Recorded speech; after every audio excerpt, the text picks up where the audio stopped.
નમસ્કાર, India news ગુજરાતમાં આપનું સ્વાગત છે। સમાચારની શરૂઆત કરીએ રામ મંદિરના પ્રાણ પ્રતિષ્ઠા મહોત્સવથી। અયોધ્યામાં રામલલ્લાના મંદિરની પુનઃ પ્રાણ પ્રતિષ્ઠાનો ઉત્સાહ સમગ્ર દેશમાં જોવા મળી રહ્યો છે, જેમાં અમદાવાદ પણ ધ્વજદંડ, વિશાળ નગારું અને અજય બાણ બનાવવા સહભાગી બન્યું છે। ત્યારે અયોધ્યામાં ભાવિક ભક્તોને આપનારો પ્રસાદ પણ અમદાવાદમાં તૈયાર થઈ રહ્યો છે, જેમાં અયોધ્યાની પવિત્ર સરયુ નદીનું પાણી, અક્ષત, સોપારી, રક્ષાપોટલી અને લાડુનો પ્રસાદ મળીને કુલ 20,000 પ્રસાદીના બોક્સ તૈયાર થઈ રહ્યા છે। અમદાવાદના કમલ રાવલના સૌભાગ્ય મળતા તેઓ વડાપ્રધાનનો પણ આભાર વ્યક્ત કરી રહ્યા છે। મહત્વનું છે કે 22 જાન્યુઆરીએ અયોધ્યાના પ્રાણ પ્રતિષ્ઠા મહોત્સવમાં તે દરેક હિન્દુ ગર્વની લાગણી અનુભવી રહ્યો છે, ત્યારે અમદાવાદના ભક્તોમાં પણ ભારે ઉત્સાહ જોવા મળી રહ્યો છે। આવો જોઈએ અમારા સંવાદદાતા જતીન રાવલનો આ વિશેષ અહેવાલ।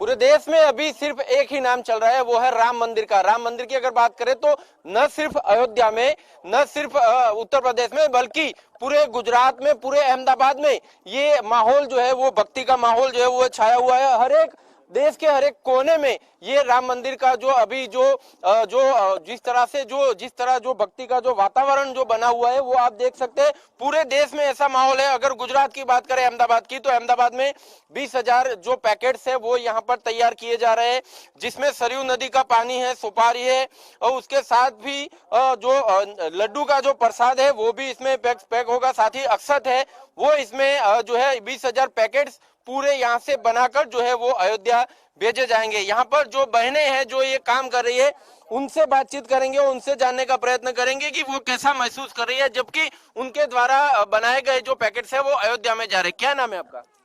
बिंदिया ब्रह्म क्षत्रिय।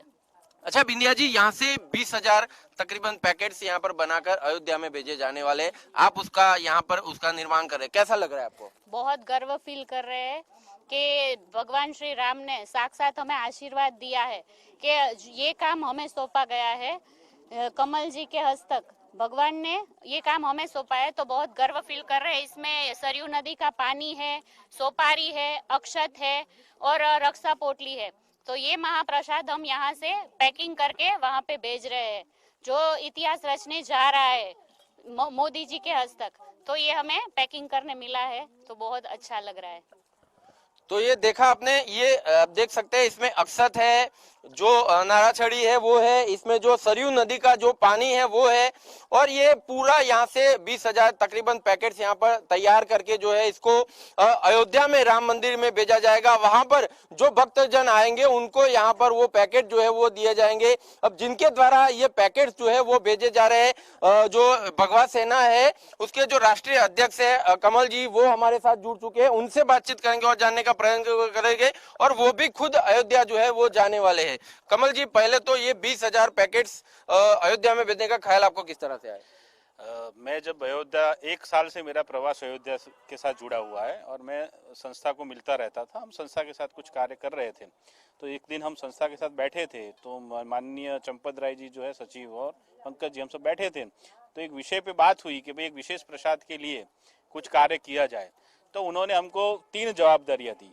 पहली जवाबदारी ये दी कि जो राष्ट्र से संत आएंगे उनके निवास के लिए, रुकने के लिए और उनके भोजन के लिए क्या व्यवस्था कर सकते हो। हमने बोला हम कर देंगे पूर्ण व्यवस्था। तो हमने वहाँ पे एक आश्रम रखा, उस आश्रम के अंदर संतों का निवास है, भोजन है, संपूर्ण प्रसादी वहीं मिलेगी संतों को, वो भी व्यवस्था हमने कर ली है। दूसरी बात, हमको ये बताया गया कि एक प्रसाद की पूर्ण व्यवस्था करनी है। एक ऐसा प्रसाद होना चाहिए कि जिसमें कुछ पूर्णता लगे। तो हमने लगा कि भाई सनातन धर्म है, तो सनातन धर्म के लिए एक सुपारी का महत्व है, गणपति का अक्षत है, सरयू नदी का जल है, और हाथ में बांधने का जो रक्षा पोटली है, ये महत्व देता है। तो हमने एक पैकेट तैयार किया जिसके अंदर ये चारों चीजें और उसके साथ में प्रसाद, ये हमने हमारे रीच से हमने तैयार किया, वो ट्रस्ट के माध्यम से, जो ट्रस्ट ने सलाह दी उस अधीन। सेकंड बात ऐसी भी है कि हमको और एक व्यवस्था दी कि भाई आप और एक संतों के लिए क्या व्यवस्था कर सकते हो। तो उन्होंने बताया कि जो निवास बनेंगे उसमें सोने के लिए जो गद्दियां लगेगी, उसके पे चद्दरें है, बिछाने के है और कंबल है, वो भी हमको 4,000 संख्या में हमको दिया गया कि वो 4,000 की व्यवस्था भी आप ही करेंगे। तो ये संपूर्ण व्यवस्था मुझे मिली है, पर मेरा ऐसा मानना है कि कहीं ना कहीं मेरा किस्मत या भाग्य जो भी है, अगर हमारे पूर्वजों ने कुछ पुण्य किया उसका परिणाम है जो हमको इतनी बड़ी सेवा मिल रही है। मैं तो आभारी हूँ, और खास करके उनका आभारी हूँ जो कार सेवकों ने जो अपने बलिदान दिए हैं, विश्व हिंदू परिषद ने भी इसमें बहुत बड़ा योगदान दिया है, संघ ने भी दिया है, और खास करके माननीय प्रधानमंत्री नरेंद्र भाई मोदी जी ने इतना बड़ा योगदान देकर ये कार्य पूर्ण किया है, तो उनका आभार मानता हूं। और खास करके जैसे सरदार वल्लभ भाई की प्रतिमा यहाँ पर उपस्थित हुई है नर्मदा नीर के किनारे पे, ऐसे ही भव्य प्रतिमा नरेंद्र भाई मोदी जी की सरयू नदी के घाट पे बने, ऐसी अपेक्षा रखता हूं, और ये भी 5 वर्षों में पूर्ण कार्य हो, ऐसी मैं प्रधानमंत्री से प्रार्थना करता हूं। अच्छा, अयोध्या में राम मंदिर बनने जा रहा है, भक्तों में बहुत उत्साह है, उनको आप क्या मैसेज देना चाहते हैं?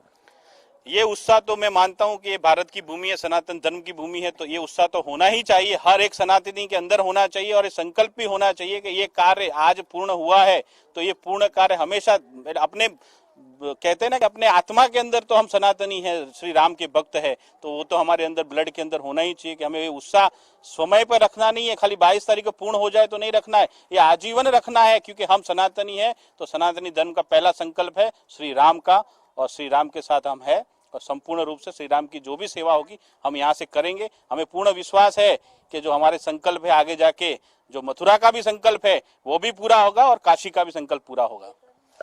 तो साथ ही साथ जो बहनें यहाँ पर काम करें उनका उत्साह बढ़ाने के, जिस तरह से जो गुजरात के अंदर किंजल दवे है, गीता रबारी है, ऐसी जो प्रख्यात जो गायिका है, वैसे ही राजस्थान में जिनका जो मशहूर जो नाम है वो आशाबेन वैष्णवी भी जो है वो यहाँ पर उपस्थित है, हमारे साथ जुड़ चुकी है।